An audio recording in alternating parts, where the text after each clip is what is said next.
जय हिंद दोस्तों। तो आज का हमारा टॉपिक है या क्वेश्चन क्या है कि बहुलक ज्ञात करें। तो अगर एग्ज़ाम में पूछ देगा तो ये क्वेश्चन आपको परेशान नहीं कर पाएगा। बस थोड़ा सा आप ध्यान दे लीजिए इस पे और इसको एक दो बार प्रैक्टिस कर लीजिएगा। ये अब आपको परेशान कभी नहीं कर पाएगा। तो चलिए बिना किसी देरी के हम लोग इसको बनाते हैं। तो कहता है क्वेश्चन कि निम्नलिखित बंटन का बहुलक ज्ञात करें। वर्ग अंतराल आपको दे रखा है और इसका फ्रीक्वेंसी अर्थात बारंबारता दे रखा है। तो इसको बनाने के लिए हम क्या करते हैं, तो इसको बनाने के लिए हम सबसे पहले कि दिए गए आंकड़ा जो है हूबहू हम उसी को लिख दिए, ठीक है। और इसको आप अभी हॉरिजॉन्टल लिखा हुआ है इस तरह से, आप इसको वर्टिकली इस टाइप से भी करके आप लिख सकते हैं, कोई दिक्कत नहीं है, ठीक है। तो जैसे लिखा हुआ है वैसे भी कर सकते हैं आप, हॉरिजॉन्टली वर्टिकली जैसे इच्छा करें वैसे आप इसको बना सकते हैं। तो हमने अभी फ़िलहाल हॉरिजॉन्टल दिया था तो हमने हॉरिजॉन्टल ही इसको लिख दिया एज इट इज़।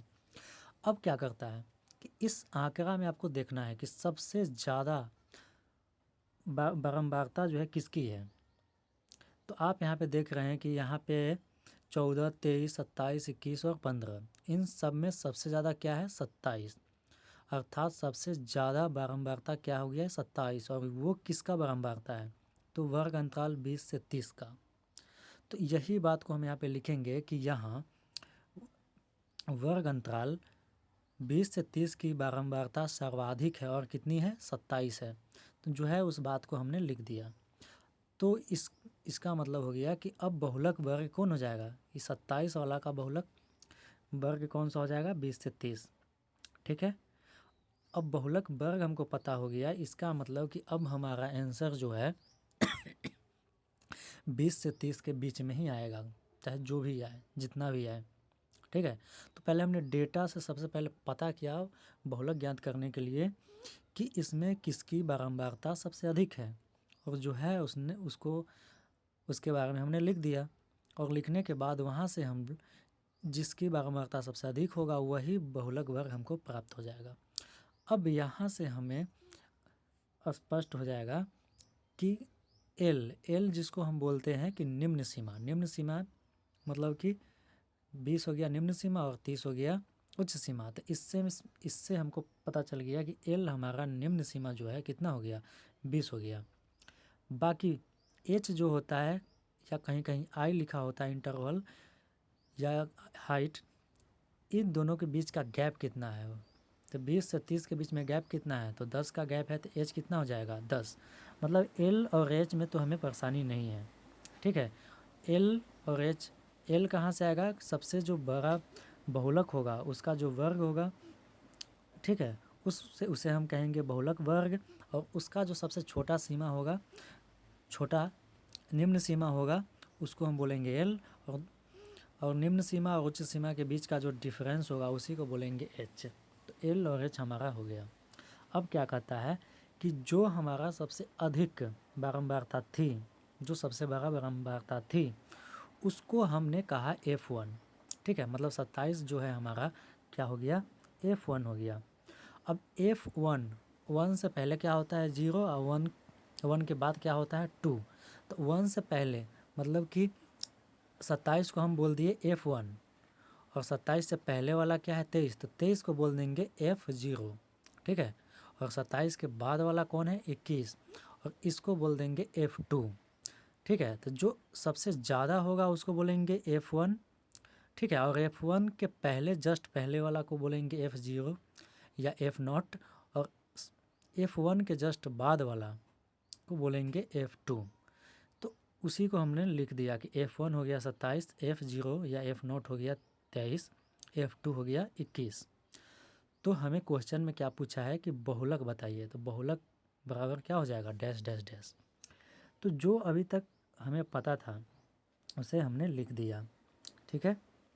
अब नेक्स्ट में हम क्या करेंगे कि हम जानते हैं कि बहुलक का फार्मूला क्या होता है, सूत्र क्या होता है।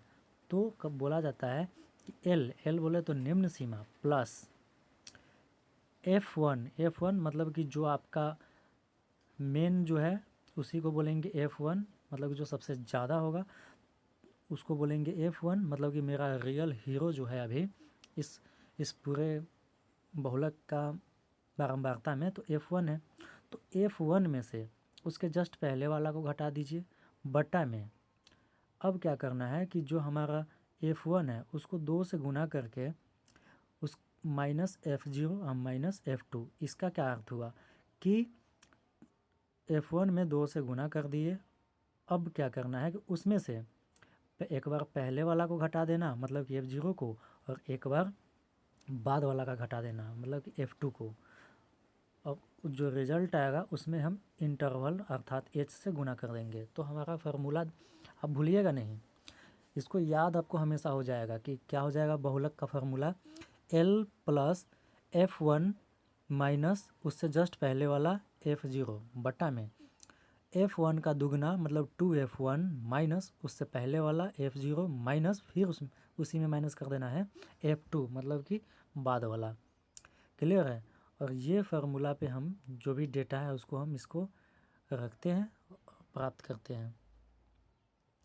अब देखिएगा तो L कितना है 20, उसके बाद F1 कितना है 27, F0 कितना है 23 बटा में 2, F1 कितना है 27 माइनस F0 कितना है 23 और F2 कितना है 21।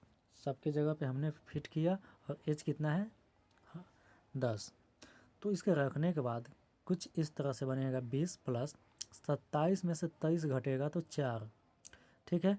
और 27 दूना 2 गुने 27 मतलब कि 54 माइनस 23 और माइनस 21 तो दोनों जुट के कितना होगा -44 मल्टीप्लाई 10। अब क्या होगा इज इक्वल टू फिर से 20 प्लस 4 बटा में 54 में से 10 गया तो 10 गुने 10, 10 से 10 क्या होगा कैंसिल हुआ।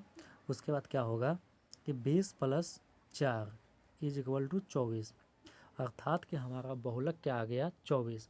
और हमने पहले ही आपको बताया था कि हमारा जो आंसर आने वाला है इस 20 और 30 के बीच में ही आएगा, और 20 और 30 के बीच में आया, ठीक है।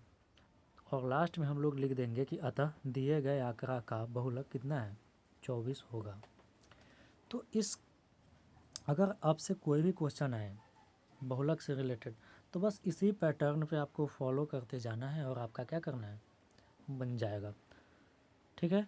तो आई होप कि आपको इसमें कोई दिक्कत नहीं होगी। अगर कोई दिक्कत होगी तो कमेंट करके बताएं, हम उसे सॉल्व करने का प्रयास करेंगे, ठीक है।